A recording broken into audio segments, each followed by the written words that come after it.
cabitaan aad u macaan oo hal daqiiqo aad sameysanaysaa kula wadaaga maanta. Kow asxaabta moos aan soo qaaday waa jarjaray, laba xabo kaaroodan kariyay, waxaan sameeyay freezer-kan soo geliyay. Marka weel aan soo qaadanaya, adna waxaa soo qaadataa mashiinka cabitaanka lagu shiido. Asxaabta kaaroodkan waa soo kariyay 2 daqiiqo, ayadii mooskaba freezer-kan geliyay.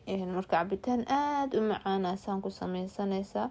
weelkaana ku shubaa asxaabta qaaliga videoga like dhahaya share gareeya. waxaa soo qaadana asxaabta koob caano ah iyo baraf aan isku soo daray. asxaabta cabitaanka caano kaliya ku sameyn kartaa, macaan weeye. aniga waxaa ku daraa koob weyn oo maxaa dhahaa yogurt fresh hadda soo sameeyay. laakiin adiga asxaabta aniga waxaan jecelahay qaxwo, marka baakadeediso qaxwaan ku daray, shardi ma ahan, laakiin sidiisa kale ku macaan yahay. yogurt hadaadan haysan caanaha kaliya malab baa ku daray ama sokor, waxaad jeceshay. aniga hadda malab baan ku daray.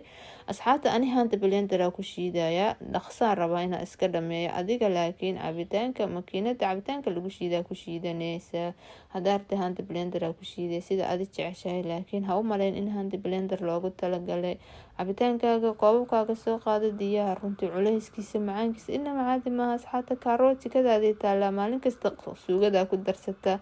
mooskana sida daanyarka baa naka u cunaayo, maasha Allah waa jecelnahay. marka diyaar cabitaanka macaan waa easy, haddana waa 1 minute samee horey ka cabkaale iska arag. asxaabta culeyskiisa macaankiisa maba maleyn kartid. asxaabta qaaliga page-kan follow ii dhahaya, page-kan herbs baa la dhahaa, waa page cusub, marka follow ii dhaha please, ina sii share gareeya.